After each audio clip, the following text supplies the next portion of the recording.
Hola chicos, ¿cómo están? Ya vamos a empezar la clasecita de hoy. No sé si tienen alguna duda, chicos, con cualquier tema, algo de las clases pasadas que no les haya quedado claro. Recuerden que de hoy en 8 sería el examencillo, ¿verdad? Entonces, si tienen alguna duda, este sería como un excelente momento, chiquillos, para aclarar cualquier cosilla y que tengan pendiente. Si todo está bien, entonces vamos a empezar con la clase de hoy. Hoy vamos a ver algunos sistemas que hemos mencionado un poquito, pero no hemos tocado a fondo. Tenemos el sistema reproductor, principalmente es el que más vamos a hablar, sistema nervioso y después del endocrino. Y para finalizar el linfático, y al final les puse unos casos clínicos que posiblemente va a ser algo muy similar a lo que les vaya a preguntar en el examen. Entonces, al final de la clase vamos a tener como eso, ¿verdad? Para que vayan haciendo práctica y en el examen les vaya súper bien y no se me vayan a enredar. Entonces, voy a empezar a compartirles pantalla para que vayamos viendo la presentación. Ah, bueno, algo importante. Vean, voy. Bueno, yo vi, chiquillos, que hay algunos en el grupo que todavía no tienen muy claro la diferencia de lo de Teams y la plataforma. Entonces, vamos a hacer así un breve repaso de cómo es esa vara. Entonces, básicamente, ustedes tienen acceso a dos cosas diferentes. Está Teams, Teams es esto, ¿verdad? En donde ustedes se conectan a las clases y todo lo demás. Tienen que tener un acceso porque sí, o sea, cuando ustedes se matriculan, les piden un correo y les hacen una cuenta de esto. ¿Está bien? Si no, no podrían entrar. Entonces, todos tienen acceso. Ahora bien, obviamente se ve diferente, digamos, si ustedes entran desde el celular o la compu, pero bueno. Entonces, ustedes buscan la aplicación de Teams, ¿verdad? Ahí, entonces ustedes se meten y cuando ya entran, chiquillos, abajo a ustedes les van a salir los canales a los que tienen acceso. Entonces ustedes les dan ahí en Teams y ahí les van a salir una lista de todos los que ustedes pueden accesar. Entonces, ustedes buscan el que dice veterinaria lunes, que digamos en mi caso sería este. Ustedes se meten ahí y ahí para arriba les va a salir todas las clases, todas. ¿Ok? Todas las grabadas. Eso es Teams, ¿ok? Ahora bien, para la plataforma iTech, eso es en Google, normal. Entonces, ustedes se meten en Google y ponen iTech. Entonces, ponen iTech Costa Rica y ahí les va a entrar en la paginita de iTech. Démosle un chancecito que se va a ver así, ¿ok? Ahí también ustedes tienen que loguearse, ¿verdad? Tienen que entrar con su cuenta, que también se las dieron cuando se matricularon. Y depende, obviamente, ahí ustedes van a poder ver en la parte donde dice mis cursos, que sería aquí arriba, ahí usted va a poder ver los cursos a los que tiene acceso. Y ahí van a venir todos los temas, van a venir todas las presentaciones que pueden descargar y todo el material. En la plataforma iTech tienen artículos, tienen grabaciones de otros años, tienen presentaciones. Entonces, tienen mucho material si ustedes quieren verlo, ¿ok? Ahora, chiquillos, vean, sinceramente, con que ustedes vengan y pongan atención en la clase, ya con eso se la juegan súper bien. ¿Está bien? Es material extra, por si alguien quiere ir un poquito más allá, sepan que lo tienen. En la plataforma iTech también tienen acceso a libros, libros de anatomía, libros de fisiología, libros de procedimientos de cirugía, todo eso está ahí. ¿Está bien? Ahora, ¿qué pasa si yo no sé entrar o, digamos, no saben la cuenta? No sé el correo, no puedo entrar, lo que sea. Profesor, Entonces, dígame. hay una compañera ahí que dice que tiene problemas con Teams en WhatsApp. Sí, yo vi, chiquillos, pero si ustedes pueden entrar, ella también.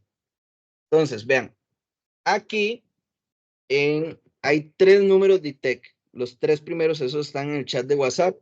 Ahí ustedes le escriben y ellos les resuelven. ¿Está bien? Entonces, con eso ya pueden accesar a toda la materia. Ahora bien, vamos a empezar ya con la clase y vamos a compartirles pantalla y listo. Ok. Entonces, chicos, vean, vamos a hablar primero del sistema reproductor. Entonces, en las especies que nosotros vemos, que son equinos, caninos, felinos, bovinos y porcinos, tenemos hembra y macho. ¿Está bien? Punto. Obviamente, hembra y macho tienen sus diferencias. A nosotros, como asistentes y médico veterinario, nos importa porque eso va a tener repercusiones en el manejo, ¿verdad? No es lo mismo tener un toro que tener una vaca, el comportamiento es muy diferente. También vamos a tener que tomarlo en cuenta, por ejemplo, y que en el caso de las hembras, la ovulación va a tener ahí algunas cosillas que vamos a ver, ¿verdad? Ellas van a sangrar, van a buscar macho a veces. También si somos dueños de un perrillo macho, bueno, que puede ser un poquito más agresivo que una hembra. Hay ciertas características que son diferentes, ¿está bien? Eso lo determina simplemente el sexo con el que nace. ¿Estamos de acuerdo? Y solamente vamos a tener 2 sexos, hembra y macho. Entonces, empecemos con las hembras, chiquillos. Vean, aquí a veces yo he visto que ustedes se me enredan un poquitín. Entonces, les puse esa imagen para que desde lo más básico todos nos vayamos ubicando. Entonces, chiquillos, vean, es muy importante que ustedes me aprendan a diferenciar las diferentes partes del tracto reproductor. Entonces, hablemos primero de vagina. Entonces, la vagina, chiquillos, es no solo lo que uno ve desde afuera, ¿verdad? O sea, si ustedes agarran una perrita y le ven la vulvita, ok, esa parte exterior, digamos que ya cuenta como vagina. Y también hay una cavidad pequeña que está adentro. Cuando la hembra y el macho tienen relaciones, el pene entra en la vagina. Hasta ahí, no entra más adentro. ¿De acuerdo? Eso es importante. Ahora bien, en este dibujo, chiquillos, entonces la vagina sería esa primera cavidad. Es una cavidad pequeñita normalmente, pequeñita. Eh, Después de la vagina, tenemos una parte que es más grande, que se va a llamar el útero. El útero, chiquillos, es por ejemplo en donde el bebé va a estar.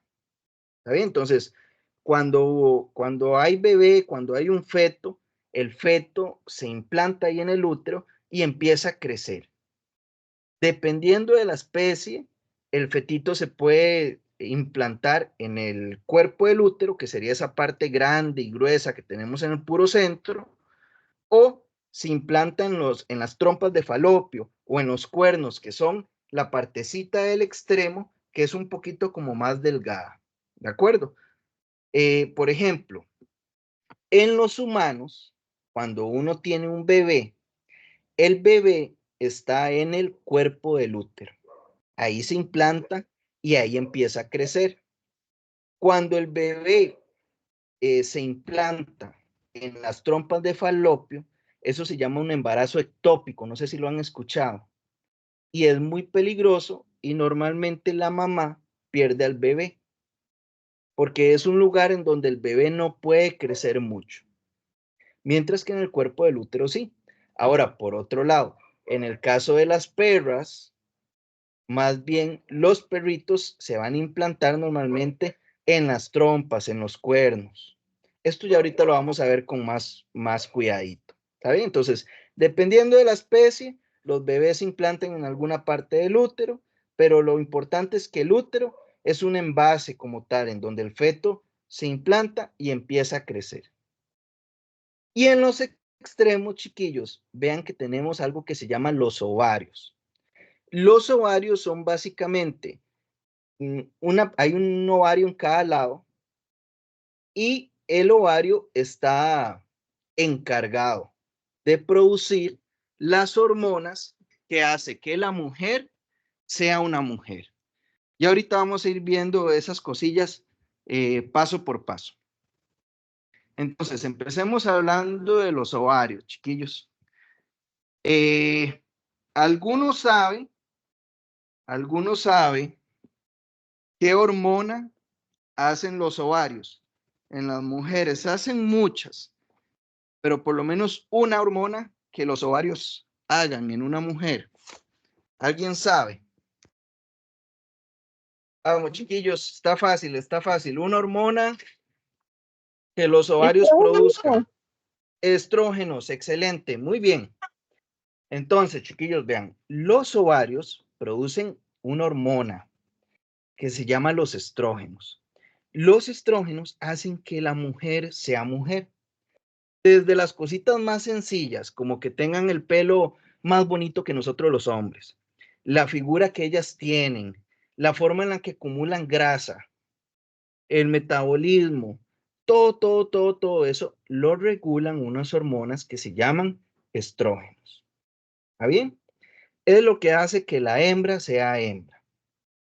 Ahora bien, los ovarios hacen algo importantísimo, que es que producen óvulos. El óvulo, chiquillos, es lo que se necesita para que haya un bebé.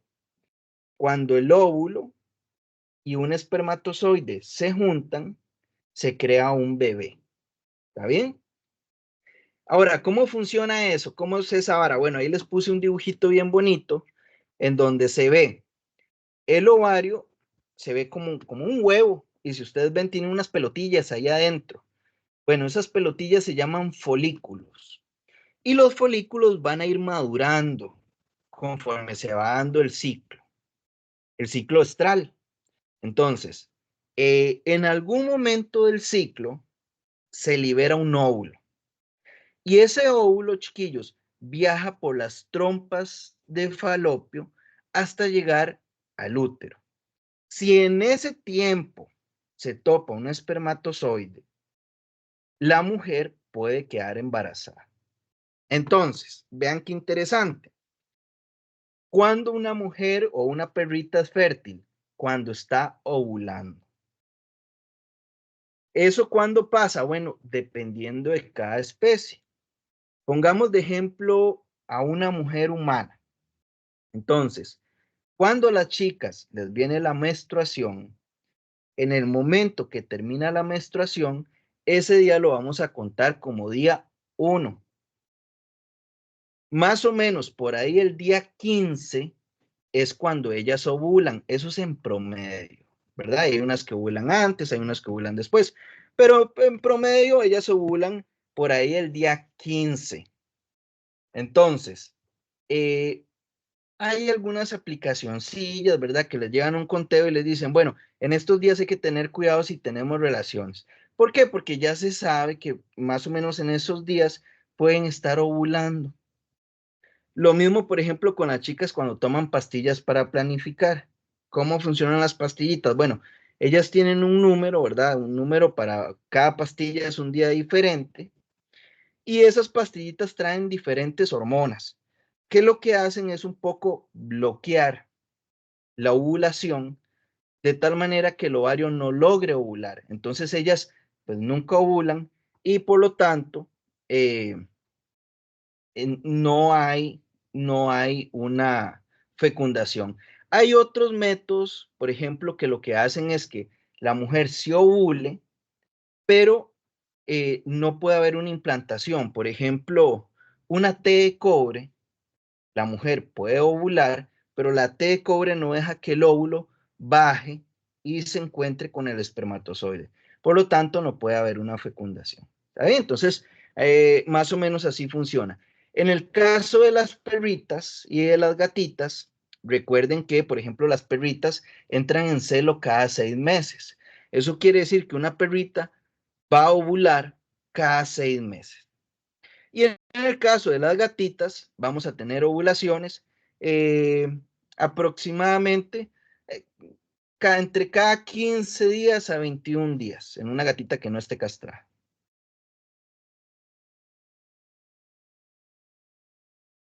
¿Cómo es el útero? Entonces, aquí hay dos imágenes donde, en este caso, chiquillos, es un útero de bovinos, de vaca, para que ustedes lo vayan viendo y se hagan una idea de cómo es realmente. Estos úteros son de matadero, ¿verdad? Entonces, no se ve así en la vida real, ¿verdad? Y ya perdieron un poco de color, están recortados y todo lo demás, pero es para que nos vayamos guiando, ¿está bien? Entonces, veamos primero la imagen del lado izquierdo. Vean que está la vulva, que sería lo mismo que vagina. Sigue un espacio muy grandote, que ahí dice cervix y después dice cuerpo de útero. Recuerden que el cervix, chiquillos, es lo que separa la vagina del útero. Es como una puerta. Esa puerta solo está abierta cuando la hembra es fértil. Durante todo el resto del ciclo, esa puerta está cerrada. Entonces,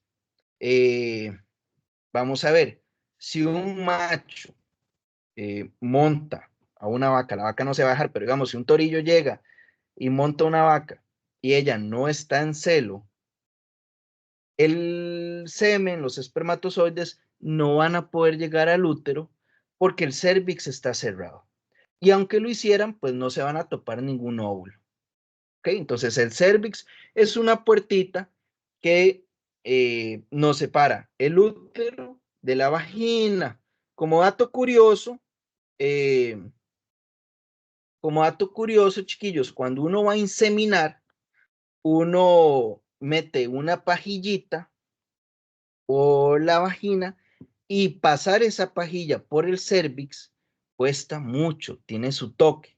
Por eso cuando uno va al campo, algunas veces dicen, es que este tiene muy buena mano para inseminar o es que este nunca me las pega. A veces se refieren a la habilidad de pasar por el cérvix, porque tiene su toquecillo. Si seguimos viendo la imagen para arriba, ustedes van a ver que siguen las trompas del útero, las trompas de falopio, los cuernos uterinos, tienen muchos nombres, es lo mismo. Y ya después en los extremos, un ovario. Ustedes han visto, chiquillos, cuando palpan a las vacas, ¿verdad? Esa típica foto que sale un veterinario con la mano metida en el culillo de una vaca, sintiendo algo. ¿Qué es lo que el veterinario siente cuando mete la mano? Nosotros, chiquillos, cuando palpamos una vaca, principalmente lo que revisamos son los ovarios. Entonces, obviamente, cuando usted mete la mano, usted está dentro del recto. ¿Ok? Su mano está dentro del recto. Lo que pasa es que no es que usted mete la mano, porque esto es una duda que vieras que mucha gente tiene, digamos, no es que usted mete la mano y cae adentro como de la panza de la vaca y no, usted está dentro, su mano está dentro del recto, pero el recto de una vaca es muy flexible. Entonces es como si usted tuviera otro guante encima, pero a usted le permite tocar todas las estructuras y moverse por todo lado. Usted no puede tocar todo, o sea, usted no le puede tocar, por ejemplo, a una vaca eh, el páncreas, eso no se lo puedes tocar. No le puedes tocar el estómago, eso no, no. ¿Está bien? Solo hay algunas cositas. Por ejemplo, le puedes tocar uno de los riñones, le puedes tocar el útero, le puedes tocar los ovarios, puedes tocar el rumen, hasta ahí. Entonces, cuando uno mete la mano, casi siempre lo que va a revisar son los ovarios. Cuando uno toca un ovario, eh, lo que busca, chiquillos, es uno pasa la mano sobre el ovario y uno busca unas pelotitas. esas pelotitas se llaman folículos. Y básicamente, dependiendo de la forma y la sensación de las pelotitas, uno sabe si la vaquita va a ovular, no está ovulando o ya ovuló. Entonces, eso te da una idea de en qué parte del ciclo estral está. También, por ejemplo, después de que usted las insemina o después de que un toro las montó, usted puede meter la mano e intentar sentir algún feto para ver si la vaca quedó preñada o no preñada. ¿Ok? También, por ejemplo, a veces usted mete la mano y no siente un ternerito, no siente un fetito, pero usted se va al ovario y siente una pelotilla que se llama un cuerpo lúteo. Eso casi siempre es una pelotilla que queda cuando ellas quedan embarazadas. Entonces, eso es lo que nosotros vamos a buscar, unas estructuras que se sienten y así uno más o menos revisa cómo está la vaquita. Eso ya casi no se hace, porque ahora, chiquillos, tenemos ultrasonidos que son muy baratos y que son muy fáciles porque son muy pequeñitos. Entonces uno mete la mano y en la misma mano lleva una sonda de ultrasonido y usted con la sondita busca. Entonces eso le permite ser más exacto. ¿Por qué? Porque antes usted metía la mano y tal vez no estaba seguro, ¿verdad? Si estaba tocando lo que era, si había una pelotilla o dos o tres, o muy suave o muy dura. Y tal vez para mí sí estaba preñada, pero tal vez para usted no. Entonces había cierta duda. Ya ahora no. Entonces ya ahora se mete la mano con un ultrasonido y usted revisa y dice sí o no. Al otro lado, chiquillos, de la diapositiva, en la imagen, ustedes van a ver un útero donde hay un bebé. Van a ver un ternerito, una vaquita chiquitita. Bueno, ese ternerín, más o menos así se ve. Él obviamente se va a ir haciendo más grande conforme pase el tiempo. Y así es como el bebé se implanta y va creciendo dentro del útero. ¿Okay? Vamos a ver. Deme un toquecillo para meter a alguien que está aquí esperando. Voy.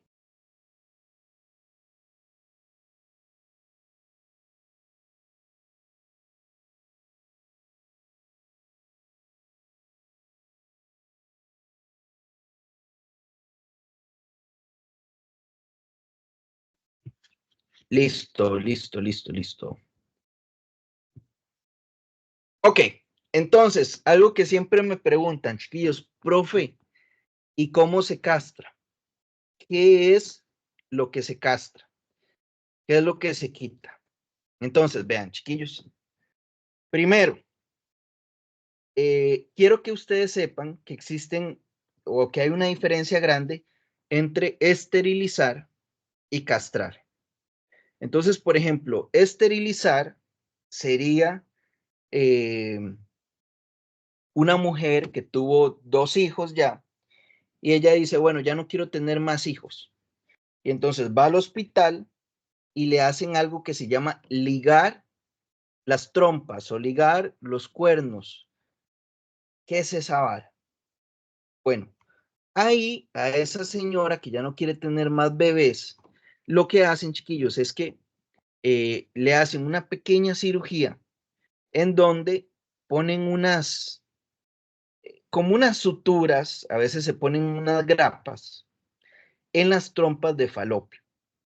¿Ok? Entonces, esa mujer queda con todo, queda con el útero, queda con los ovarios, queda con todo, pero le ligan las trompas de falopio. Entonces, cuando el ovario produce un óvulo, el óvulo no puede llegar al útero. Entonces, esa mujer nunca va a quedar embarazada. ¿Qué hacemos con las perritas cuando usted las trae, por ejemplo, a que las castremos? En ese caso, quitamos todo el útero y quitamos todos los ovarios. ¿Por qué?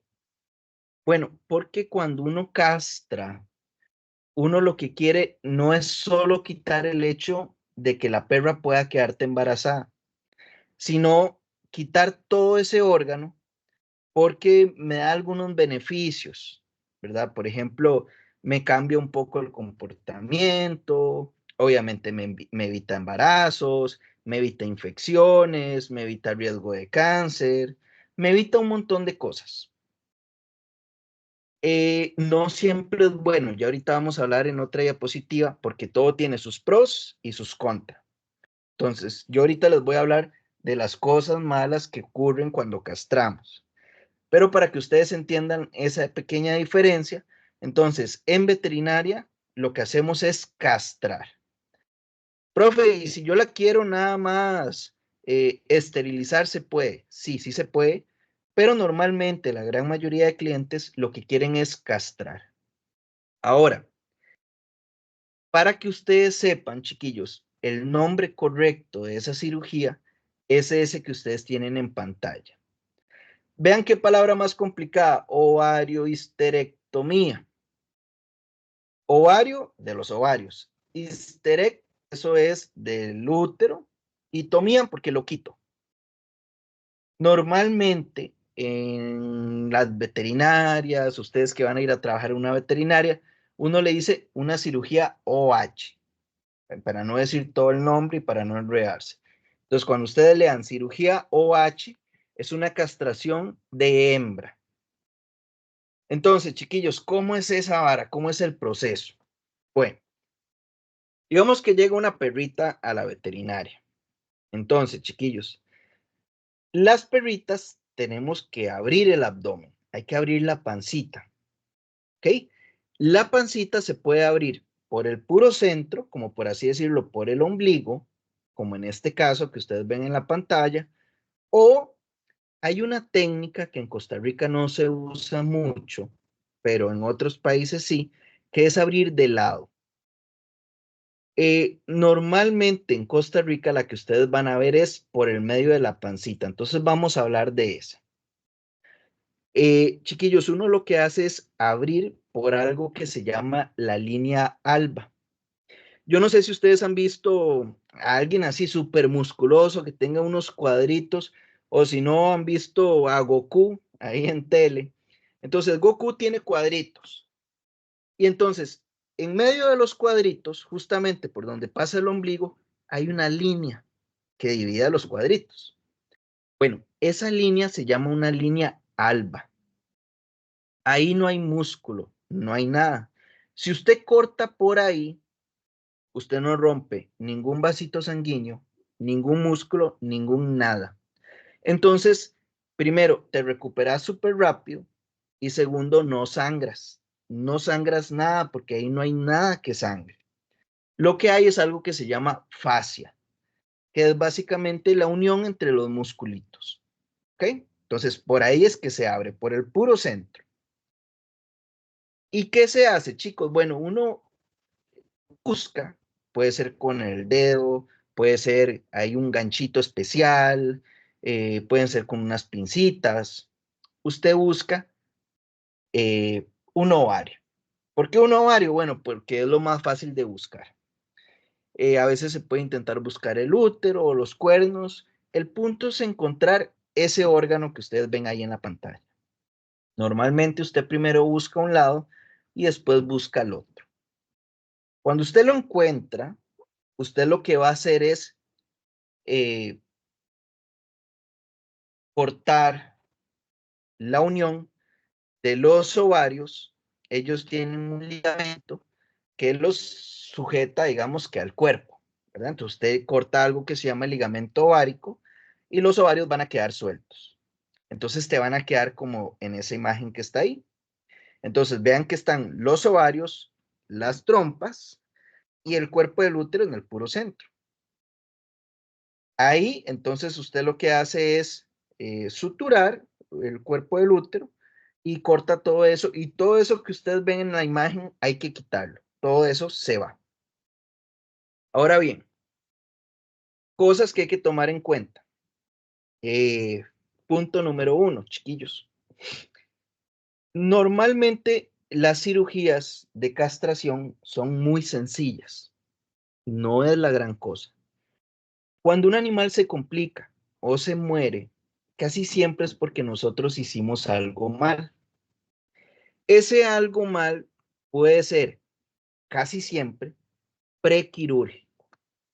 ¿Qué es prequirúrgico? Bueno, que yo no me preparé bien antes de hacer la cirugía.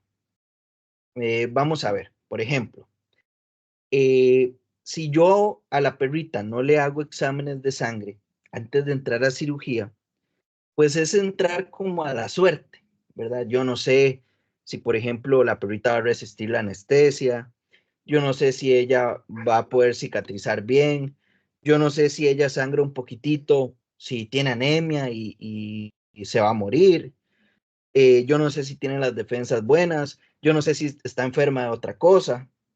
Entonces, mi recomendación ante cualquier cirugía, siempre exámenes de sangre antes de entrar al quirófano.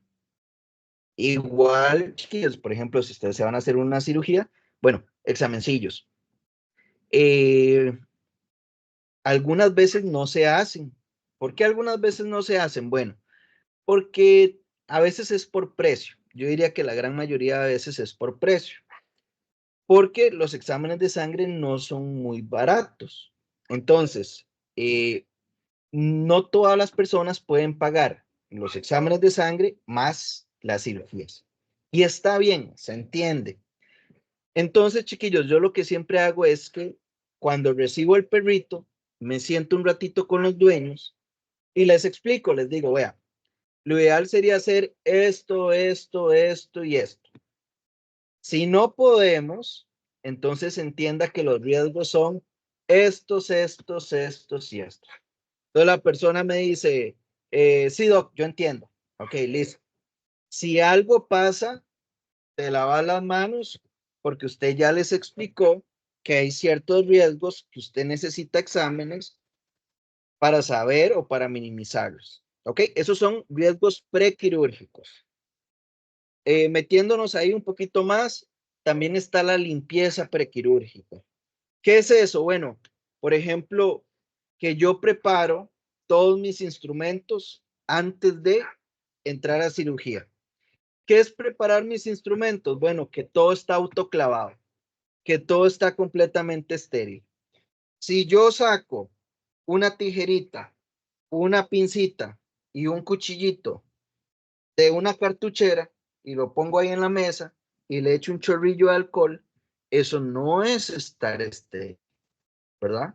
Si ustedes los fueran a operar y abrirle la panza y sacarle las tripas, que es lo que nosotros hacemos, ustedes no quieren que el doctor saque tres cositas ahí, el bulto, y les eche un poquillo de alcohol.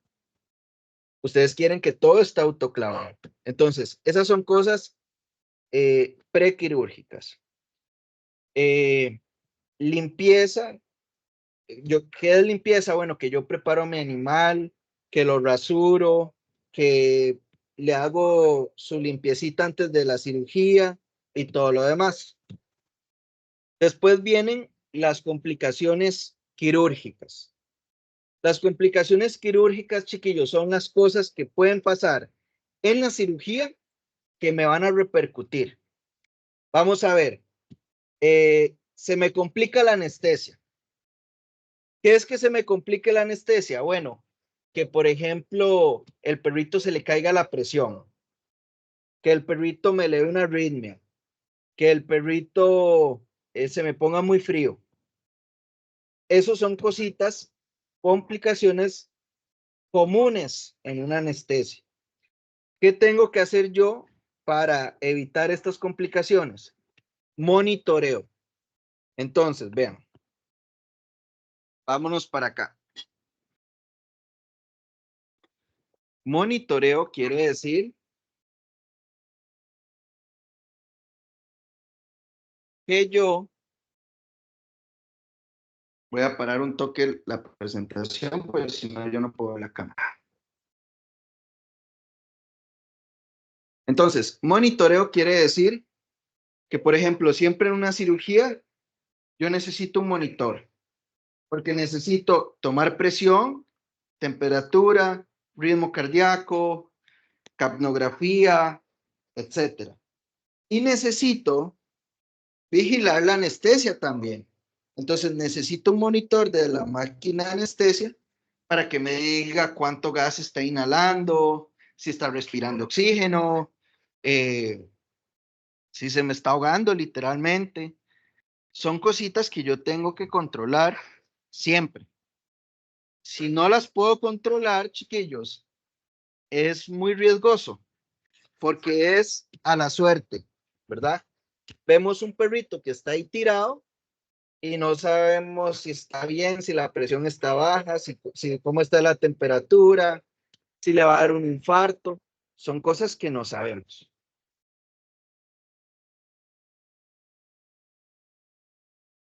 Entonces, siempre es importante control, minimizar los riesgos.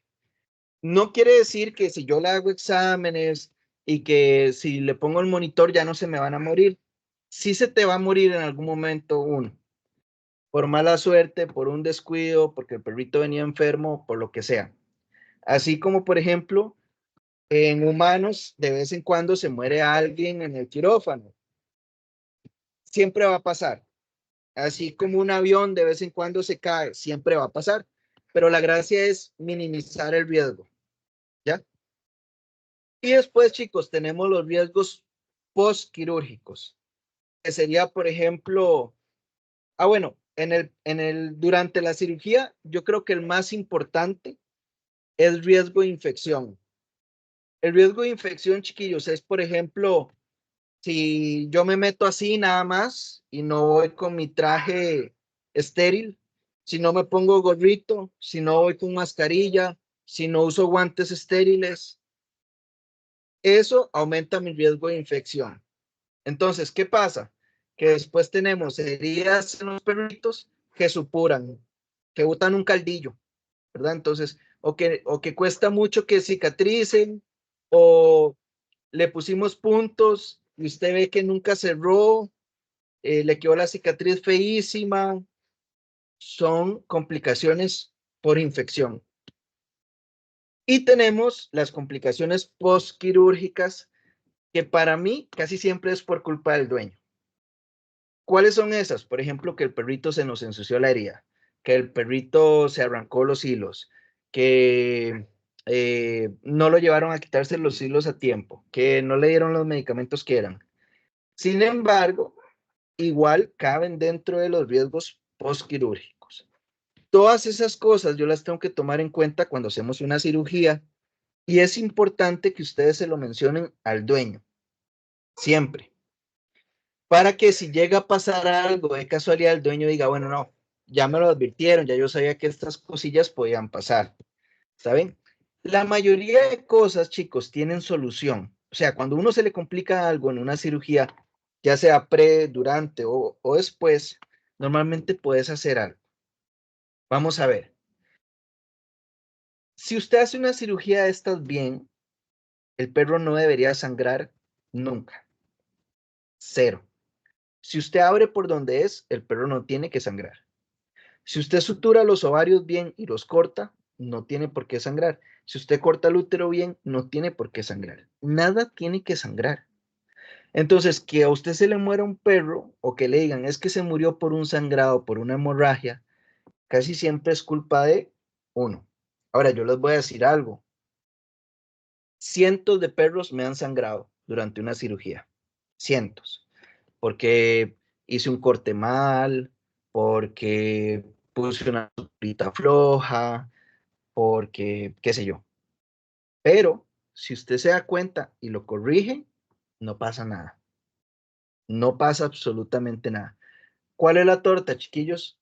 Si usted ve sangre, ves que hay un sangrado y no lo arregla. Entonces usted cierra, tal vez porque no se dio cuenta, porque no revisó, eh, porque no tenés un monitor donde ves los cambios. Esas cosillas uno las nota, por ejemplo, si usted está haciendo una cirugía y la presión de un pronto a otro empieza a caer, normalmente hay un sangrado, entonces usted empieza a buscar. No es tan fácil, o sea, no se imaginen que usted corta algo y que usted ya sabe ver que sangra. Las cavidades son muy hondas, entonces a veces uno tiene un perrón de 50 kilos y resulta que es un sangrado chiquitito, son gotitas, gotitas, gotitas, y está por allá metido debajo de todos los intestinos. Entonces no es algo que vas a ver tan fácil. Lo que pasa es que normalmente usted se da cuenta que algo está mal si usted monitorea todo.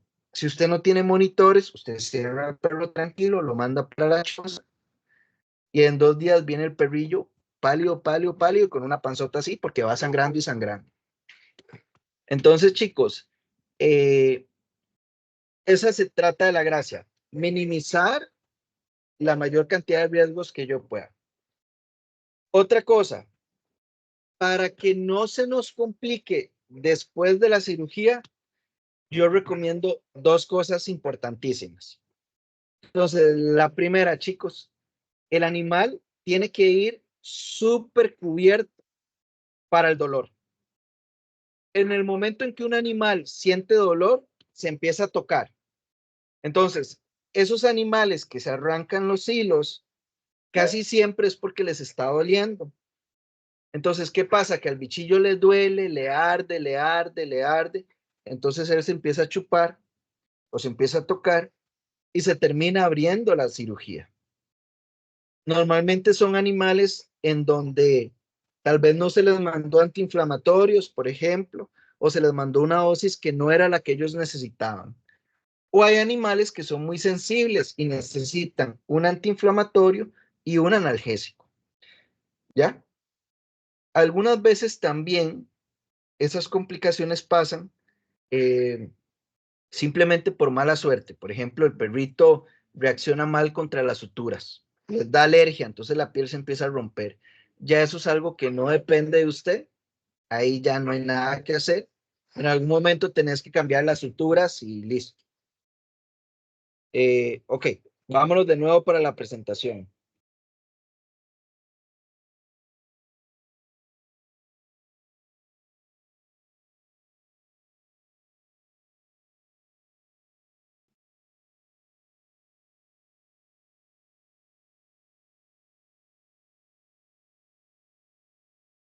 Ok, ahora sí, ¿qué cosas buenas y qué cosas malas voy a tener si yo castro? Entonces, cosas buenas. Hablemos primero de hembras, chicos. Entonces, en las hembras, yo diría que la principal razón por las que las personas castran es por manejo, por comodidad. ¿Qué quiere decir eso? Bueno, que me evito que la perrita cada 6 meses sangre, me evito que los otros perros lleguen a joder. eh, Básicamente, esa sería la primera razón. La segunda razón, que para mí es la más importante, es porque en perras, cada vez que pasa un celo, las mamas se estimulan, se hacen grandes y se hacen chiquititas, no sé si lo han notado. Eso, cada vez que pasa, incrementa muchísimo el riesgo de cáncer mamario. Muchísimo. Entonces, ¿qué pasa? Bueno, que son perritas que a los 8, 9, 10 años, si nunca las castraron, les empiezan a salir pelotillas ahí por las tetillas. Y esas pelotillas es cáncer. Normalmente ese cáncer hace metástasis a los pulmones o a otros órganos y la perrita se termina muriendo. ¿Sabe? Entonces, en perras, el cáncer mamario es muy agresivo y la probabilidad de que le dé, sinceramente, es un poquito alta. Otra de las cosas que nos podemos evitar son piómetras. Piómetras son básicamente infecciones en el útero. ¿Por qué suceden? Bueno, porque cada vez que la perra entra en celo, el cérvix se abre. Entonces, cuando el cérvix se abre, entran bacterias de la vagina al útero. Y si una vez que el celo pasa, el cérvix se vuelve a cerrar y las bacterias quedan en el útero y empiezan a crecer. Eso hace que se hagan infecciones y entonces les dan las piómetras. Así es como les da. Normalmente la mayoría de piómetras van a ocurrir entre 10 a 20 días después del celo. Ahí como dato curioso. Contras. Bueno, vean chiquillos, cuando uno castra, usted está quitando hormonas a un perrito. ¿De acuerdo? Entonces, eh, estás convirtiendo a una perra joven en una perra viejita muy rápido. usted está haciendo, por ejemplo, que una chiquilla de 15 años pase a ser una señora de 60 años de una vez. Así hormonalmente estás haciendo eso. Y eso en animales tiene un impacto muy grande. Antes no nos dábamos cuenta porque los perros vivían muy poco. Entonces usted castraba una perra, pero la perra se moría a los 10 años. Entonces usted no veía ninguna enfermedad rara, usted no veía enfermedades de viejito.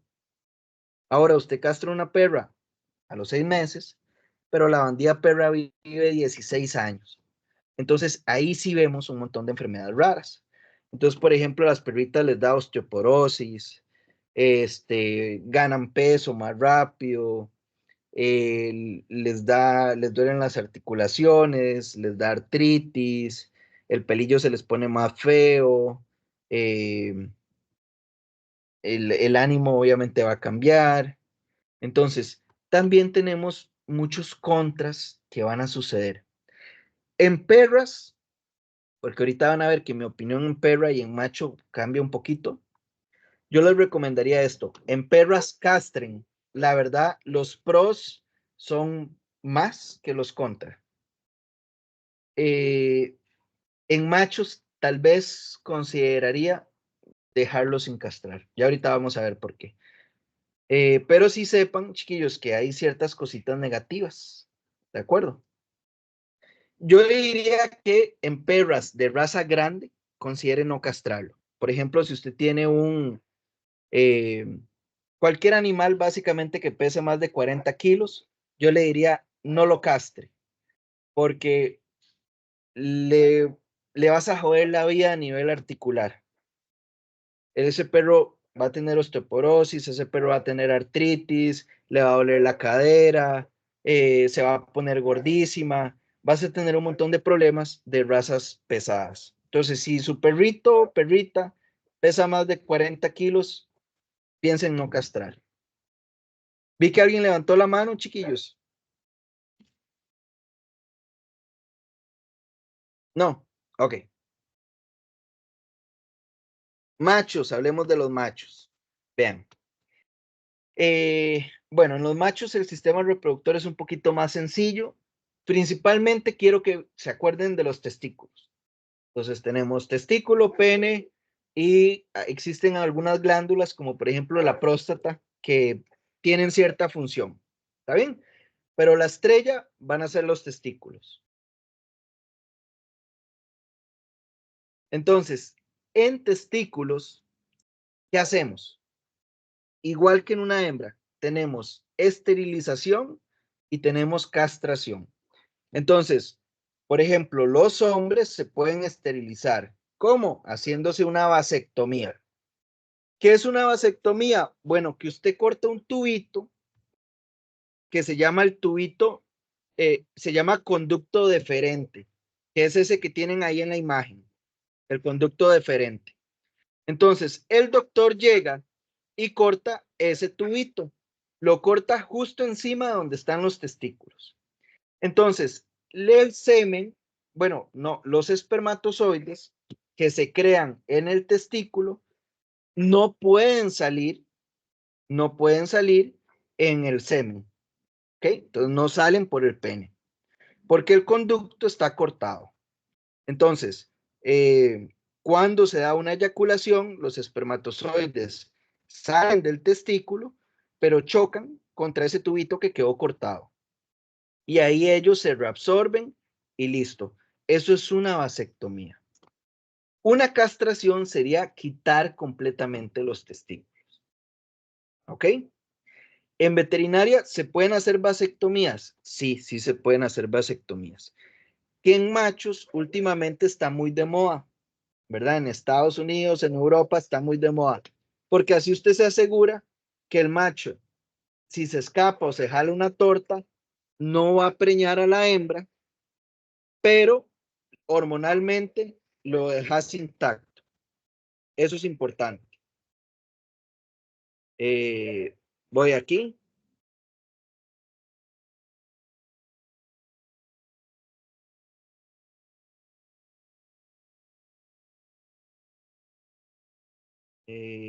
Vamos a ver.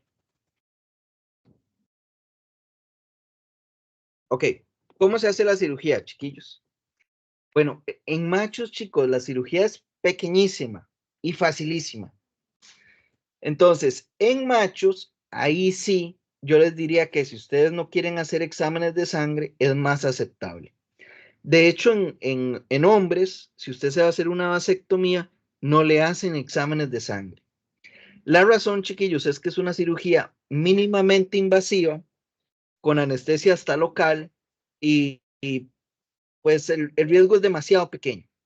Entonces, en machos, el riesgo igual es muy pequeño, casi no hay sangrados, usted no tiene que abrir ninguna cavidad, entonces es algo que es muy rápido. Normalmente lo que se hace es que se abre entre el escroto y el pene, se abre una pequeña incisión y por ahí se sacan los testículos. Y ya después de ahí uno liga, o sea, pones unas suturitas y cortas y usted quita los testículos. Después usted sutura la piel y listo, ya quedó. ¿Okay? Así es como se hace la cirugía. Y la cirugía tiene un nombre especial que se llama orquiectomía.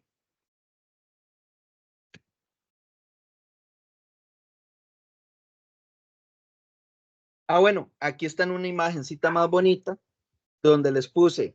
¿Y qué es una vasectomía? Bueno, la vasectomía es cuando uno corta el conducto deferente. Entonces usted nada más corta ahí, pero los testículos quedan. Ah, esta imagen me gusta mucho. Vean qué interesante, chiquillos. Eh, tenemos a dos personas. Tenemos una con baja testosterona y una con testosterona normal. Esto pasa mucho y las personas no se dan cuenta. Pasa tanto en personas como en animales. Entonces tenemos pros y contras de castrar. Obviamente cuando usted castra un macho, usted va a tener un animal que es más dócil, es más fácil de manejar, no va a andar buscando hembras, no se va a jalar tortas, todo es un poquito más sencillo. Eh, en el caso de, eh, en el caso de contras, chiquillos, ahí lo que vemos es, por ejemplo, se ponen más gorditos. Entonces, yo no sé si ustedes han visto que normalmente los machos, después de castrarlos, ganan peso más rápido. Entonces, se ponen más gorditos. Eh, aumenta el riesgo de osteoporosis también. Les dan artritis. Los tendones se vuelven más débiles. Eh, se predisponen más a otras enfermedades hormonales, como por ejemplo hipotiroidismo, que ya ahorita lo vamos a ver. Eh, entonces, chicos, sí sepan que hay cosillas malas de castrar. Volvemos a lo mismo. Si tenemos animales muy pesados, yo les recomendaría no castrarlos, porque van a sufrir mucho en articulaciones, en huesos, y va a ser terrible. Ok, sistema nervioso. Chicos, ¿dudas hasta aquí?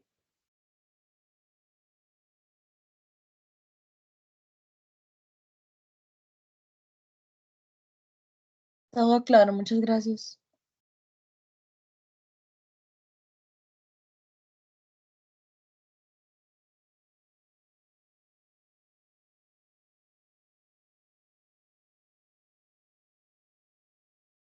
Perfecto. Ok. Chicos, denme 2 minutos para ponerle la segunda parte de la presentación, porque tengo que buscar una imagen que tengo por aquí guardadita. Ya ven.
Listo.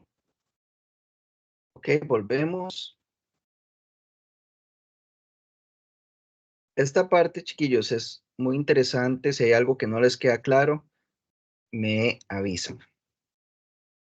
Vamos a ir con esta partecita de sistema nervioso. Déjenme ver que haya pues sí. Ok. Entonces, vean. Chiquillos, el sistema nervioso consta de cerebro, la médula espinal y los nervios periféricos. ¿Ok? Entonces tenemos cerebro en el cráneo, hay una partecita en la parte de atrás del cerebro que se llama cerebelo, y después tenemos la columna. En la columna, en el puro centro, pasa algo que se llama la médula espinal. Y ya después tenemos los nervios periféricos, que son, por ejemplo, todos los que pasan por los brazos, por las piernas, los que llegan a las puntas de los dedos, esos son nervios periféricos. ¿Ok? Pues, este sistema es un poquito complicado. ¿Por qué? Porque las partes del cerebro todas hacen cosillas diferentes habría que aprenderse muchas cositas. Y realmente no me interesa, ¿verdad? No es como que si un perrito llega con el dedo ahí recogido, yo les voy a decir cuál sección del cerebro es la que está afectada. No, para nada. Pero sí me interesa que entiendan algunas cositas básicas. Por ejemplo, quiero que entiendan, chicos, principalmente la columna. Esta imagen es de un ser humano, pero se aplica para veterinaria igual. Entonces, la columna se divide en secciones. Se divide en cervical, torácica, lumbar, sacra y coxigia. La cervical es básicamente el cuello. La torácica es donde está el tórax. La lumbar es más o menos la espalda baja. La sacra es como el culito, las nalguitas. Y el coxis ya sería como la cola. ¿Ok? Entonces, cada región controla cosas diferentes. ¿Por qué les cuento esto? Porque es muy interesante, chiquillos. Vean, voy a poner la cámara para yo verme. Vamos a ver.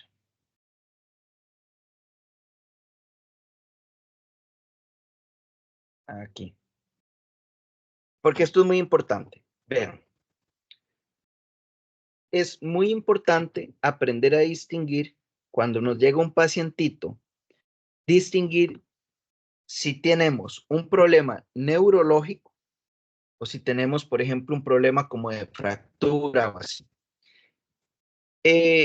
Cuando uno se encuentra un perrillo tirado o un perrito que le cuesta caminar, puede ser o porque tiene un problema articular o óseo o porque tiene un problema nervioso. El problema nervioso puede variar mucho. Entonces, vamos a poner un ejemplo. Digamos que ustedes me ven entrando y yo camino ahí medio raro, con un brinquito. Ese brinquito puede ser o porque cuando yo doy pasos, mi cadera y mi fémur hacen contacto ahí y yo tengo una artritis. ¿Ok? Entonces puede ser por eso, porque yo tengo artritis, me duele y por eso cojeo. Pero también puede ser, por ejemplo, no sé si ustedes han escuchado a las personas que dicen, es que tengo la ciática que no aguanto, ¿verdad? Hay gente que dice, es que tengo el nervio ciático ahí que me duele. Ok, entonces son diferentes cosas. ¿Ok? Y también, por ejemplo, puede ser una persona que tenga una hernia y que por eso camine ahí medio raro. Entonces, chicos, siempre es muy importante distinguir si nuestro pacientito tiene problemas para movilizarse por problemas nerviosos o por problemas óseos o articulares. Esto lo vamos a ir viendo durante el curso, pero les voy a dar unos tips, ¿ok? Unos tipsitos para que ustedes vean más o menos cómo se hace. Dígame, hay una duda por ahí. Es como un comentario más bien. Vieras que cuando yo llevé a mi perrita a vacunar para la vacuna de la rabia, la anual, a ella le pusieron la vacuna, todo bien. Luego de como 3, 4 días tuvo como una reacción alérgica o no sé en realidad qué fue y esa vacuna hizo que el sistema nervioso de ella, del cuello, se le inflamara. Ella se hinchó y no podía caminar. ¿Por qué pasó eso? ¿O por qué puede pasar ese tipo de cosas? No. Ujú. Ok, muy buen comentario el de la compañera. Eh, ¿Por qué pasa? Por salado. Normalmente, digamos, ese tipo de reacciones son es muy rara, muy, muy, muy raro. Eh, eh, si usted busca, ¿verdad? Como en libros y así, le va a costar muchísimo encontrar información. No es una reacción común que pase. Y de hecho, como dato muy curioso, los nervios no se inflaman, ¿verdad? Sí, es imposible que se inflame un nervio. Lo que se inflama es el tejido que está alrededor y a veces les hace presión. Entonces, digamos que ahí tal vez lo que pudo haber pasado fue que se nos inflamara el músculo y entonces eso le produjera alguna presión ahí en el nervio o algo así, y le doliera, pero está rarillo, ¿verdad? Aparte, normalmente las inyecciones son como en las nalguillas o así, y que te afecte el cuello, todavía más rarillo, ¿verdad? Entonces, es un caso ahí como Sí, medio es rarillo. que la vacuna a ella se la pusieron como en la parte del hombro. Ah, ok, ok, está bien, entonces ahí sí, tal Ajá, vez sí, entonces como ella más se sentido. inflamó, tenía así todo el cuello inflamado y como cuando a uno le da tortícolis, un ejemplo, ella no podía Sí, volver la cabeza a ningún lado, donde usted la veía, le dolía y ella donde daba el paso seguramente le dolía y lloraba. claro, ok, sí, eso sí pasa. Ok, chiquillos. Entonces sí, ahí sí. Entonces, ¿por qué pasa eso, chicos? Bueno, las vacunitas normalmente las queremos poner en un lugar que es subcutáneo. Subcutáneo quiere decir que las vamos a poner debajo de la piel sin llegar al músculo, ¿verdad? Entonces, uno les alza el pellejito, usted mete la agujita ahí y ahí se deposita el líquido. ¿Para qué se hace así? Bueno, porque las cosas cuando se inyectan en el subcutáneo se absorben despacito y hacen una reacción controlada. Hay veces en las que depende de donde yo la ponga, puede quedar muy cerca del músculo y ahí se absorben muy rápido y generan mucha inflamación. El perro no se va a morir, pero al generar tanta inflamación hacen una reacción más fuerte. Entonces, le pasan cosillas como la de la compañera. Entonces, le inyectas ahí, eh, seguro se nos inflamaron todos estos músculos de ahí y el pobre perrillo quedó todo tieso. Pero sí, algunas veces puede pasar, ahí sí. Ahora bien, chicos, vean, cuando llega un perrito, sí, dígame, Jerlyn.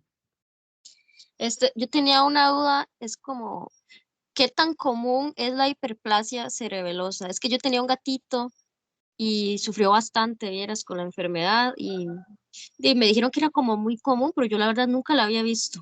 Entonces sí quería saber, y era una enfermedad en el cerebelo, me parece. Ok, entonces, chicos, vean, ¿qué es hiperplasia? Entonces, hiperplasia es que un tejido crece más de la cuenta. Eh, Existen dos tipos de crecimiento. Está la hipertrofia y está la hiperplasia. Hipertrofia es cuando usted tiene la misma célula, pero se hace grande. Entonces, por ejemplo, cuando usted va al gimnasio y usted alza pesas, usted lo que hace es hipertrofia, porque usted tiene la misma cantidad de músculo, pero sus células se hacen más grandes. ¿Ok? Entonces, hipertrofia. Cuando usted tiene hiperplasia, es porque se hacen más células de la cuenta. ¿Ok? Entonces, las hiperplasias son eh, que se hacen más tejido de lo normal.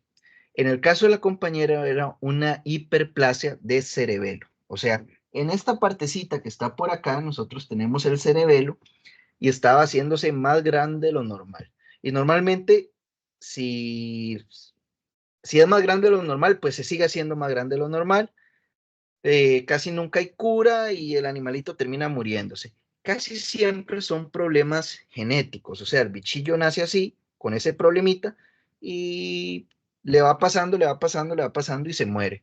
Hay algunos tratamientos, ahí usted le puede poner algún antiinflamatorio, hay algunas cirugías que usted puede hacer para que el cerebelo tenga más espacio para crecer, pero al final de cuentas casi siempre van a morir. El cerebelo maneja algunas cosas como por ejemplo el equilibrio. Entonces a veces también son animales que les cuesta, y la coordinación, que les cuesta caminar, a veces se caen y así. Entonces es un poquito De tedioso. hecho, sí, mi gato llegó al final, digamos, los últimos días, ya él solo movía la cabecita. Él no podía caminar ni nada. Ujú. Sí, entonces es complicadillo. Eh, es común en el sentido de que hay algunas razas, uno sabe que ya vienen con ese chip. No sé si era un gatito de alguna raza o si era como mixto, como un zaguatito, digamos. No, como zaguatito, sí. Ok, No tenía raza. está bien. Entonces fue pura mala suerte. Hay unas razas como por ejemplo los persas, en donde pues digamos que uno lo ve más, ¿verdad? Común no es, pero digamos que algunas veces pasa. ¿Qué más? Ah, ok. Entonces, chicos, vean. Mm, Normalmente así, porque esto es un tema muy largo, pero me interesa que ustedes vayan agarrando algunos tips. Entonces, uno de los principales signos de que la parte nerviosa no está bien es que usted no sienta, ¿ok? Entonces, vamos a ver. No sé, un día de estos me disloqué el dedo. Entonces, esta parte que estaba aquí me quedó aquí, parecía un chicharrón el dedo. Entonces, me lo acomodé y bueno, ahí medio anda. Si yo, una dislocación es muy parecido a tener una fractura, ¿ok? Entonces, yo no lo puedo mover mucho, ahí estoy intentando moverlo, pero eso es todo lo que me da, ¿ok? Si yo me lo pellizco, yo siento dolor, ¿ok? Entonces, digamos que yo sé que la parte nerviosa está bien, ¿ok? Ahí medio lo puedo mover, tengo sensibilidad, ¿de acuerdo? Pero hay un problema óseo y articular, ¿de acuerdo? Dedo dislocado. Ahora bien, si yo tuviera un problema de nervio, por ejemplo, me golpeé muy fuerte, el nervio se me reventó, que eso algunas veces puede pasar, o me inyectaron mal, me jodieron el nervio, o qué sé yo, algo pasó. ¿Está bien? Entonces, algo que pasa mucho es flacidez, o sea, yo tendría el dedo así como muerto, digamos, y normalmente uno lo pincha y no sentiría nada, porque hay un daño nervioso. ¿Ok? Entonces, vamos a ver. Cuando ustedes vean un perrito que está tirado en el suelo y no puede caminar, una de las cosillas que uno puede hacer es pinchar. Ustedes agarran y con una pinza o con sus dedos fuerte, le pinchan los deditos o le pinzan aquí adentro. Si el perrillo hace como a quitar los dedos, casi siempre quiere decir que hay alguna fractura en algún lado. Entonces el perro, o mucho dolor, entonces el perro no te está caminando, pues o porque está quebrado, o porque le duele mucho, o porque no quiere. Pero si usted lo pincha y el perrillo sigue ahí, no mueve las patillas, casi siempre hay un problema nervioso. Ahora bien, hay algunos perros que, por ejemplo, pueden estar tirados con las dos manos, con las cuatro patillas estiradas, y le pincha las del frente y sí siente. Puede ser que hasta las mueva, pero les pincha las de atrás muertas. O al revés casi nunca va a pasar, ¿verdad? Como que las de adelante no las puedan mover y las de atrás sí. Ya les voy a explicar por qué. ¿Ok? Entonces, vean qué interesante esto que está acá. Vamos a volver de nuevo a la presentación. Esto, chiquillos, que les quede bien clarito. Si no, me avisen y lo volvemos a repetir todas las veces que haga falta. Bien. Resulta, chicos, que entonces la columna, dependiendo de la sección, controla diferentes cosas. Entonces, la parte de la médula que está en el cuello se encarga de mover los brazos, de las manos, de la respiración, la parte torácica, que funcionen bien los órganos que están en el tórax y en el abdomen, las lumbares, que usted pueda mover las piernas y los pies, la sacra, que usted pueda defecar, que pueda orinar, que la parte sexual esté bien y así. Y profe, ¿y por qué es importante esto? Por este caso de aquí, vean. Esto es una radiografía de un perrito que le pasó un carro por encima y vean que le quebró la columna. En el puro centro, ustedes van a ver que la columna viene, pum, ¿verdad? Entonces está ahí media torcida y después sigue. ¿Cómo estará ese perrito? O sea, si fuera un pacientito que llega a la clínica, ¿cómo va a estar? ¿Va a estar tirado en el suelo todo él? ¿Va a arrastrarse a alguna parte? ¿Cómo va a estar? Bueno, obviamente todos los perros son diferentes. Pero chiquillos, la lesión en este caso está torácica o sacra. O sea, está como en espalda media o baja. ¿Qué quiere decir? Bueno, que de ahí para arriba el perro está bien. Quiere decir que ese perro seguro puede hablar. Bueno, no puede hablar, puede ladrar, puede mover la boca, puede mover los ojos, porque aquí no pasó nada. Y seguro puede mover las manos también, porque ahí no pasó nada. Pero de la lesión para abajo no creo que pueda hacer nada. Entonces, ese perro no va a poder mover la cola, ese perro no va a poder mover las patas, ¿de acuerdo? Obviamente sí hubo una fractura, pero no es que no es que no se mueve porque está quebrado, no se mueve porque la médula hizo así. Entonces, se rompieron todos esos nervios que van ahí y los mensajes no pueden llegar del cerebro a la parte baja, ¿de acuerdo? Entonces, es un perrito que quedó, digamos que en silla de ruedas, por así decirlo. ¿Está bien? Entonces, hablando de eso, normalmente las personas que están en silla de ruedas, las lesiones que ellos tienen son en espalda media o en espalda baja, ¿verdad? Ellos normalmente pueden mover las manos, la cabeza, todo bien. No me funcionan las piernas. Entonces, la lesión está de un punto para abajo. ¿Por qué eso es importante para nosotros? Bueno, porque si yo entiendo ese principio, yo puedo buscar dónde está la lesión. Si el perrito nada más puede mover la cabeza, pero de aquí para abajo está muerto, está tirado ahí todo flácido, yo la lesión la voy a buscar en el cuello o en el tórax. No me voy a ir a buscar una lesión en la espalda baja, porque tampoco puede mover las manos. ¿Ven? Por el contrario, si puede mover las manos, pero las patitas no, me voy a buscarla abajo. O si puede mover todo, pero solo la colita no, me voy a buscarla todavía más abajo la lesión. ¿Ven? Esos son problemas nerviosos. Y normalmente es súper clásico que uno va y les pellizca y el perrito no siente. Falta sensibilidad. Hay otra cosa que se llama propiocepción. La propiocepción, chicos, es saber dónde estoy yo ubicado en el espacio. Entonces, algo que yo les hago a los perritos es esto. Por ejemplo, cuando vienen con una patilla y la arrastran, ¿verdad? Entonces traen a arrastrar la patilla y no tengo muy claro si está quebrado, si hay un problema nervioso, a veces pueden haber los dos. Entonces, me voy con lo fácil primero, hoy le pongo una radiografía, me hago una radiografía. Si el perro no está quebrado, entonces tengo que empezar a investigar qué tipo de problema nervioso hay. Entonces, una de las otras pruebas que hago es, por ejemplo, ver si el animal tiene propiocepción, o sea, si él sabe que la manita está así o está así. ¿Y cómo hago eso? Bueno, lo acerco a una mesa y le acerco la patita. Si el perro cuando llega a la mesa hace esto y él busca un apoyo, él sabe que tiene patita y él instintivamente intenta buscar un apoyo, aunque después la quite por dolor, pero él va a intentar apoyarse. Hágalo con su perrito. Si ustedes alzan a su perro y lo traen a una mesa y le acercan las manitas, él va a hacer esto. Pero hay unos perritos que, por ejemplo, usted les acerca, el perro pone una y la otra se le viene aquí a arrastrar. Ahí hay un problema nervioso casi que de fijo, porque el perro no está consciente en la posición de sus manitas. También se puede hacer con las de atrás. Hay otra que se le pone un papel, por ejemplo este, entonces usted le pone aquí con la patita y usted se lo empieza a jalar. Normalmente el perro siente algo incómodo, lo quita y la vuelve a poner.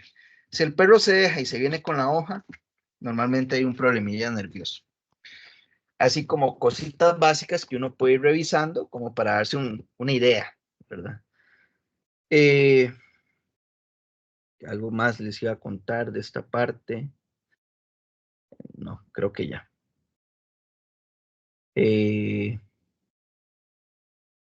No, sí. ¿Qué más les iba a decir? Ah, vean, chicos, esto. Cuando pasan accidentes grandes, por ejemplo, un carro, un atropello, cositas así, no todo es hueso. Entonces, si a mí un carro me pega y me quiebra aquí, me hace leña el brazo, no solo es la fractura. ¿Por qué? Porque yo tengo músculos, tengo nervios, tengo vasos, tengo aquí muchas cosas. Entonces, nunca hay que apresurarse a que mi perrito está quebrado, voy a arreglarle la fractura y listo. No, porque puede ser que el nervio esté afectado. Cuando un nervio se rompe o se daña, a veces no se puede recuperar. De hecho, muchas veces no se puede recuperar del todo, porque no es un órgano que vuelva a crecer o que se recupere. Digamos, si ustedes me cortan aquí con un cuchillo, la piel se vuelve a hacer, el músculo se vuelve a hacer, pero si usted llega y me corta un nervio a la mitad, ese nervio no crece y se junta otra vez, no lo hace. Entonces, chicos, hay veces que pasan fracturas y los veterinarios se apuran, lo reparan, le ponen pinas, le ponen platinas y el perro igual no te camina. La anda ahí arrastrando. ¿Por qué? Porque hay un daño nervioso. Entonces, normalmente, animalitos que vienen con traumas, yo me los dejo un par de días primero para, después de estabilizarlos, quitarles el dolor y todo eso, ver si la parte nerviosa está bien. Y si está bien, entonces sí vale la pena repararlos, ¿verdad? Fractura o hacer lo que haya que hacer. Pero si no, si ves que hay un daño nervioso, no hay mucho que hacer. No quiere decir que vamos a matar al animal, pero chicos, muchas veces hay que amputar. Entonces, por ejemplo, un bracillo muertito que el perrito va a andar arrastrando ahí por todo lado, hay que quitarlo. ¿Por qué? Porque se le va a ulcerar, le estorba, es un peso extra que él anda. Entonces, normalmente se quita y listo, el perrillo ya después no le estorba, no pasa absolutamente nada. Pero entonces son cosas que hay que ir bien. Como dato curioso, les voy a decir esto. Las lesiones en columna normalmente son muy pequeñas.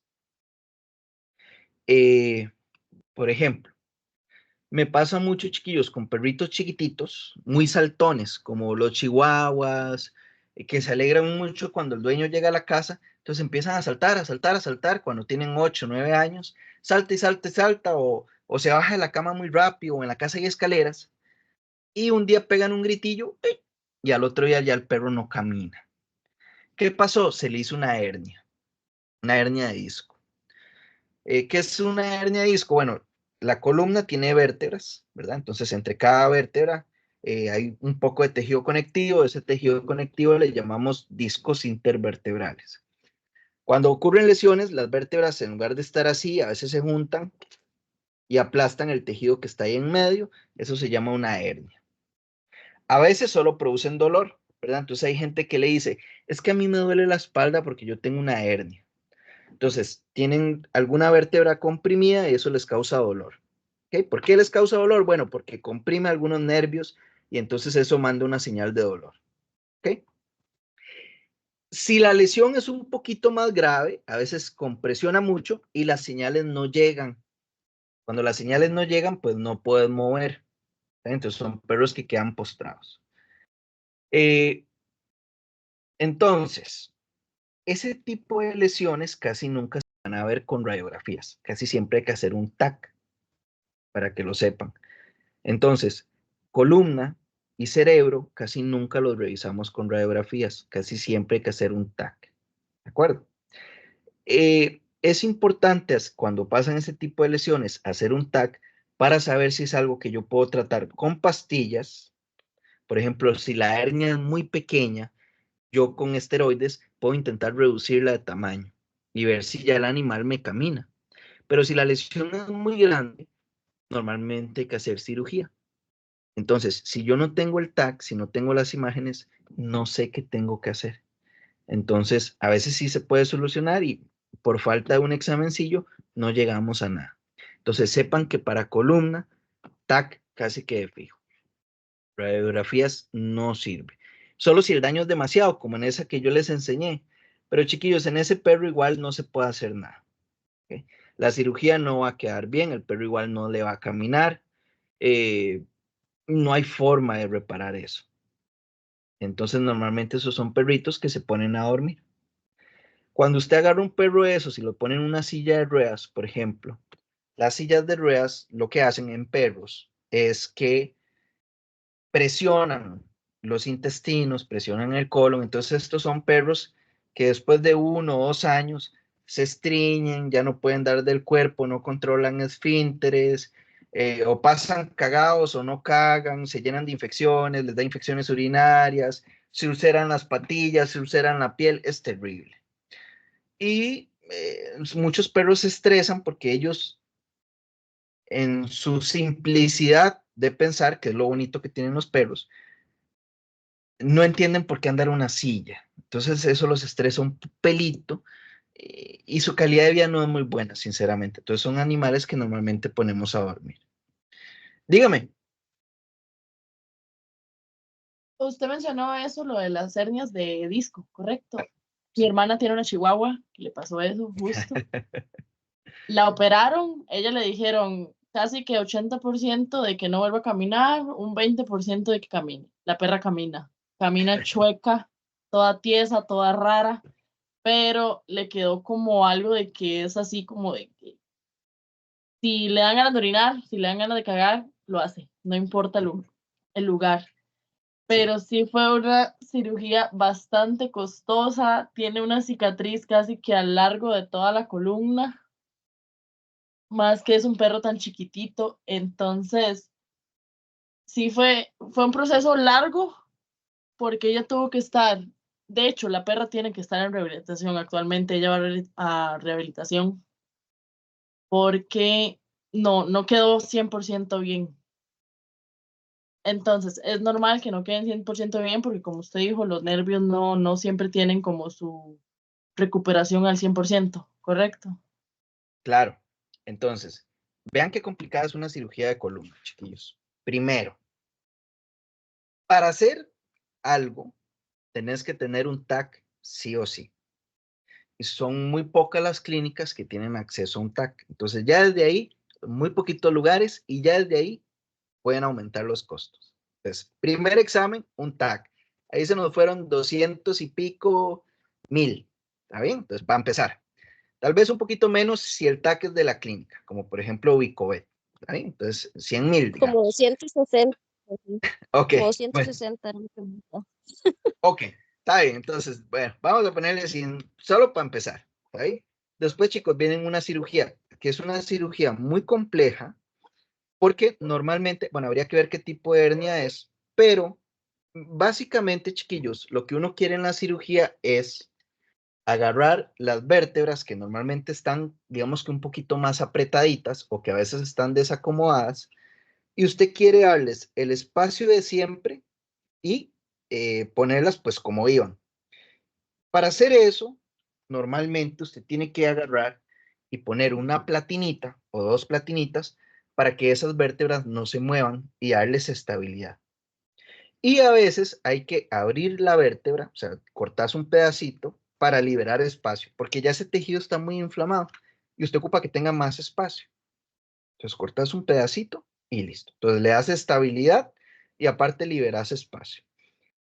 Con eso y a la mano de Dios y el pato Lucas, a veces los mensajes pueden llegar un poquito más. Y entonces los perritos empiezan a sentir otra vez y pueden. Aparte de eso, hay que darles medicamentos, los normales, que antibióticos, que un montón de cosas, y normalmente se usan un antiinflamatorio de tipo esteroideo, que puede ser prednisolona, dexametasona o cualquiera de estos esteroides. Aparte de eso, el perrillo tiene que quedarse internado bastantes días y normalmente es un perro que hay que mandar a fisioterapia, porque igual que una persona que lo operan, usted termina y sí, siente las piernas, pero es un temblor y usted no tiene fuerza y nada. Entonces hay que ir, que hacer piscinita, que lo pongan a caminar con sus muletas. En perritos es igual. Entonces tienen que ir, A veces les ponen láser, a veces electrodos, a veces los ponen a caminar en una caminadora, a veces en piscina, etcétera. Pero sí, es muy complicado. El porcentaje de éxito es bajito, chiquillos, y es normal, o sea, cuesta muchísimo que quede bien, porque son cirugías muy complicadas y porque es un tejido que con cualquier daño ya no se recupera. O sea, el hecho de que la perrita medio camine es un milagro. Y vieron que, como les dije, bueno, vieron que la compañera dijo que era un chihuahua. Les pasa mucho. A los perrillos chiquitillos, salchichas, chihuahuas, eh, porque tienen una columnita muy chiquitita para lo que pesan. Y normalmente son medios inquietos, entonces hacen movimientos bruscos y pácata. Obviamente le puede pasar a un labrador, pero sería como un accidente, como que alguien le pega un patadón o que un carro lo atropelle y puede pasar. Ok, vamos a ya ir terminando. Falta el último tema, este no es tan emocionante, pero necesito que se lo sepan. Vean. Hablemos un poquito del sistema endocrino. El sistema endocrino son hormonas. Porfa, acuérdense de la insulina. Entonces, vamos a ver. Así, porque igual no hay mucha información ahí. Vean, chicos, entonces recuerden la insulina. ¿Cómo era que funcionaba? Yo me como una manzana al estómago, manzana al intestino, la manzana se empieza a absorber en el intestino. Como es un carbohidrato, lo que se absorbe son azúcares. ¿Está bien? No importa si es una ensalada, no importa si es una cucharada de miel, no importa si es una dona, se absorbe como azúcares, punto. ¿Está bien? Dependiendo del carbohidrato, se absorbe más rápido o más lento. Por ejemplo, un pedazo de pan se absorbe más rápido, por eso es más malo. Una manzana se absorbe menos rápido, por eso es menos malo. Adicional a eso, un pedazo de pan no tiene vitaminas, no tiene minerales, no tiene absolutamente nada, entonces no me aporta demasiado. Un pedacito de manzana, pues tiene algunas vitaminas y funciona un poquito mejor. ¿De acuerdo? Pero al final de cuentas, es un poco de azúcar lo que ustedes se comieron. Ese azúcar se absorbe por el intestino y llega a la sangre. Entonces tiene un montón de azúcar en la sangre. El páncreas detecta eso y crea insulina. La insulina lo que hace es que su cuerpo, sus células, sus músculos puedan usar ese azúcar que está en la sangre para hacer cosas, para poderse mover como fuente de energía. Si usted es diabético, pueden pasar dos cosas. O que su páncreas no produzca suficiente insulina, entonces tiene un montón de azúcar ahí dando vueltas, eso lo va a sentirse muy mal y usted va a pasar enfermo. O que usted produzca una cantidad de azúcar normal, pero tal vez sus receptores, o sea, lo que está en las células que detecta la insulina, están chuecos. Entonces no se da cuenta que usted produjo insulina, igual el azúcar sigue ahí dando vueltas. ¿Sí? Cualquiera de los dos. Eso es diabético tipo 1 o diabético tipo 2. Entonces, usted se inyecta insulina ahí con una jeringa y pácata. Se absorbe el azúcar y listo, ya usted pasa bien. Eso es la insulina. La insulina es una hormona. Eso es lo que hace. Meter el azúcar que está en la sangre en el cuerpo. Listo.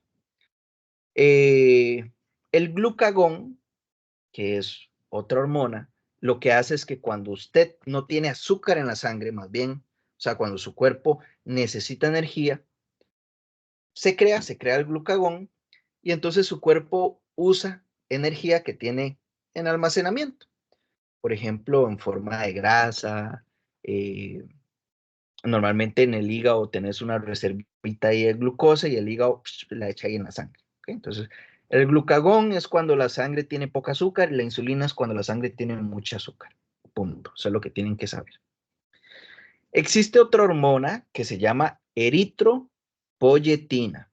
Eritropoyetina. ¿Qué hace esa vara? Bueno, la eritropoyetina es una hormona que crean principalmente nuestros riñones. Hay otros órganos que la hacen, pero principalmente los riñones la hacen. Y la eritropoyetina lo que hace es crear células rojas principalmente. Le dice a la médula ósea, mira, ocupamos más glóbulos rojos, hágalos. Cuando usted tiene fallo renal, o sea, cuando sus riñones están hechos leña, una de las razones por las que usted se muere, aparte de que se intoxica, es que usted deja de producir esta hormona y entonces usted le empieza a dar anemia. ¿Por qué? Porque no tiene suficientes células rojas. Entonces, eso es tener anemia. Entonces, las personas que les fallan los riñoncitos, aparte de hacerse diálisis, tienen que inyectarse eritropoyetina. En perros, enfermedades que causan fallo renal, ¿verdad? O también les puede dar fallo renal por mala suerte, igual que un ser humano. Cuando nosotros hacemos un examen de sangre, si el perro sale con anemia, quiere decir que el fallo renal, o sea, los riñones llevan tiempo sin funcionar. Es una falla renal crónica.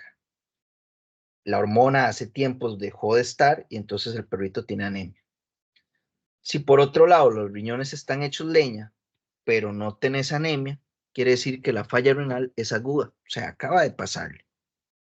Eso nos guía un poco en el diagnóstico, porque si es un problema que lleva mucho tiempo, puede ser relacionado con edad, puede ser relacionado con alguna infección, puede ser relacionado con algún tumor.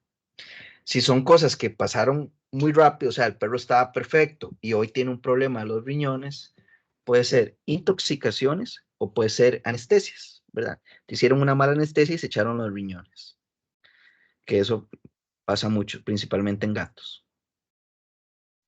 Hay otra enfermedad que quiero que vean la imagen. Vean.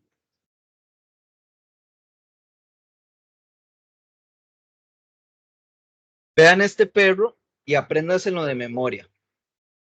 Cuando ustedes vean perros así, gordos, con el pelo feo o pelones, esos son problemas hormonales. Véanlo otra vez. Un perro así de gordo, como el que está en el centro de la imagen, o perros que tengan pelanchas raras en la cola, como una cola de ratón, o como el perrito a la derecha que se le ve que el pelo se le está cayendo, esos son problemas hormonales. Casi siempre es hipotiroidismo. El hipotiroidismo es tener poca hormona de la que produce la tiroides. Entonces usted se pone gordo y se le cae el pelo. Es muy típico, muy típico. Le pasa mucho a los perros. Entonces, si ustedes ven un perro viejo, que se le cae el pelo, que está gordo, que tiene la piel fea, hipotiroideo de fijo. Se le hacen exámenes de sangre hormonales y casi siempre salen alterados. No es que tiene alergias, no es que el alimento le cae mal, no es que tiene pulgas, no es que tiene ácaros, no, tiene un problema hormonal. ¿Okay? Acuérdense, gordo, sin pelo y con la piel fea. Súper clásico, hipotiroideo. Y ya para terminar, quiero que hablemos del sistema linfático. Entonces, chicos, el sistema linfático es un sistema de defensa. Es un sistema que se encarga de defendernos de las enfermedades, básicamente. Tiene algunos órganos como, por ejemplo, el timo, el vaso, la médula ósea, todo lo que produce células blancas y los ganglios linfáticos. Entonces,